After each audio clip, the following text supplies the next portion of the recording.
दोस्तों, वैज्ञानिकों का मानना है कि मंगल वही ग्रह है जिस पर हमारी पृथ्वी की तरह जीवन संभव हो सकता है। इसका मुख्य कारण है मंगल ग्रह पर पाए जाने वाले लिक्विड वाटर, मीथेन गैस और ऑर्गेनिक मॉलिक्यूल का होना। साथ ही वैज्ञानिकों का मानना है कि इसके दोनों ध्रुवों पर बहुत ज्यादा बर्फ जमी हुई है, जिसके नीचे लाखों टन लिक्विड वाटर की पाया जाना कोई बहुत बड़ी बात नहीं होगी। वैज्ञानिकों को मंगल ग्रह के वातावरण में मीथेन गैस के सबूत मिले हैं। नासा द्वारा मंगल ग्रह पर भेजे गए रोवर ने यह पता लगाया कि यहाँ पर ऑर्गेनिक मॉलिक्यूल भी मौजूद हैं। जहाँ लिक्विड वाटर और ऑर्गेनिक मॉलिक्यूल जीवन के कारक हैं, वहीं मीथेन गैस को जीवन उत्पत्ति का कारण माना जाता है। दोस्तों, भारतीय वैज्ञानिकों ने मंगल मिशन की तैयारी 2010 में ही शुरू कर दी थी। यहाँ Indian institute of research and science ने इसके फिजिकल स्टडी पर काम शुरू किया और जब यह काम 2012 में पूरा हो गया तो दोस्तों भारत सरकार ने इस मिशन के लिए मंजूरी दे दी। इसरो के वैज्ञानिकों ने इस मिशन को रिकॉर्ड बनाते हुए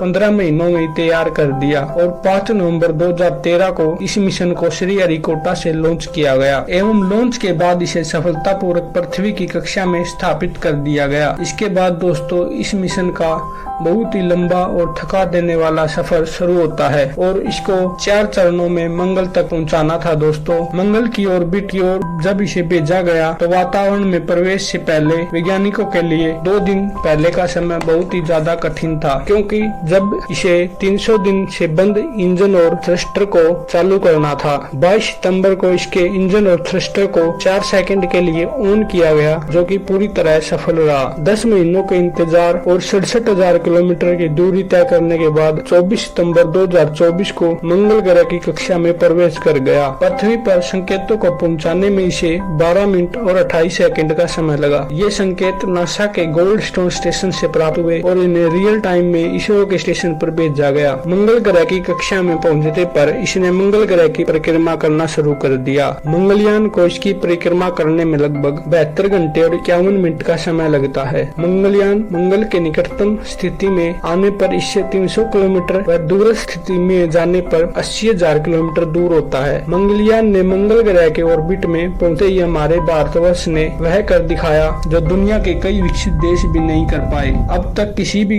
ग्रह के मुकाबले मंगल पर भेजे जाने वाले इंटर प्लैनेट मिशन की संख्या सबसे ज्यादा है। दुनिया भर के कई देशों ने अब तक 51 मिशन भेजे हैं मंगल ग्रह पर, जिनमें से केवल 21 मिशन ही सफलतापूर्वक वहां पर पहुंच पाए हैं। परंतु भारत का मंगलयान मिशन 67,000 किलोमीटर की दूरी तय करके सफलतापूर्वक पहुंच गया और इसके साथ ही भारत दुनिया का वह पहला देश बन गया जिसने यह अचीवमेंट पहली बार में सफलतापूर्वक प्राप्त की हो। अभी तक केवल यूरोपीय स्पेस एजेंसी, अमेरिकी स्पेस एजेंसी और रूसी स्पेस एजेंसी ही मंगल ग्रह की कक्षा या सतह तक पहुंच पाए हैं, और वो भी न जाने कितने प्रयासों के बाद। इसरो का मार्स मिशन आकार में किसी भी नैनो कार के समान था और इस मिशन की लागत 450 करोड़ रुपए आई थी, जो इसे अब तक का सबसे सस्ता इंटरप्लैनेट मिशन बनाती है। इस मिशन की लागत प्रति किलोमीटर 4.50 रुपए थी, जो कि अब तक रिकॉर्ड है, जबकि नासा द्वारा मेवर मार्स मिशन की लागत 4700 करोड़ रुपए है। मंगलयान का कुल वजन दोस्तों 1350 किलोग्राम है और इसमें 5 साइंटिफिक इंस्ट्रूमेंट लगे हुए थे, जिसमें से सबसे पहला और मुख्य यंत्र था मार्स कलर कैमरा, जो कि अति संवेदनशील इलेक्ट्रो इम्प्लीकेटेड सेंसर कैमरा है,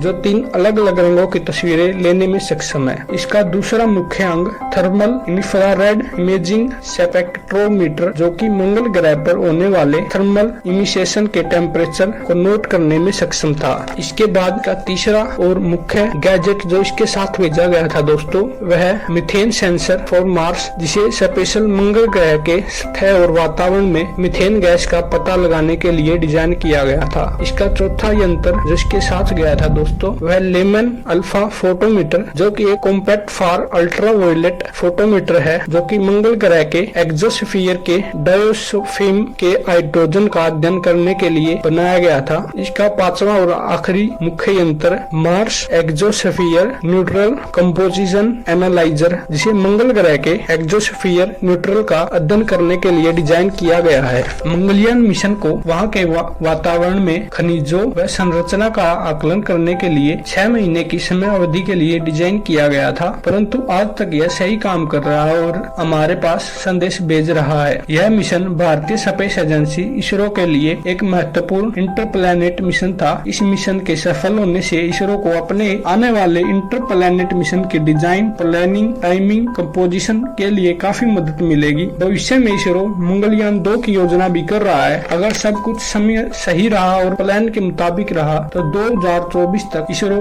एक और मंगलयान मिशन 2 भेजेगा। यह मिशन इसरो द्वारा भेजे जाने वाले चंद्रयान 3 की सफलता पर निर्भर करता है, क्योंकि चंद्रयान 3 के साथ जो टूल और टेक्निक इसरो प्रयोग करेगा वही टूल और टेक्निक मंगलयान 2 में भी प्रयोग किए जाएंगे। तो चंद्रयान 3 की सफलता इस मिशन के लिए बहुत ही ज्यादा उपयोगी है और मंगलयान 2 में इसके साथ लैंडर और रोवर भी भेजे जाएंगे। सबसे पहले मंगल ग्रह पर पहुंचने की कोशिश रूस द्वारा 10 अक्टूबर 1960 को की गई थी। उसका यह मिशन फेल हो गया और इसके बाद उसके हाथ कई बार असफलता लगी। पहली बार उसे सफलता 1971 में मिली जब उसका मार्स 2 मिशन लॉन्च होकर मंगल ग्रह की कक्षा में दाखिल हुआ। वह अमेरिका ने अपने मार्स मिशन की शुरुआत 1964 को मैरीनाइन 3 के जरिए की थी, किंतु उसका भी मार्स मिशन असफल रहा था। उसे भी पहली सफलता 1971 में मिली जब उसका मैरीनाइनर 9 नाम का मंगलयान मंगल की ऑर्बिट में पहुंचा। उसके साथ ही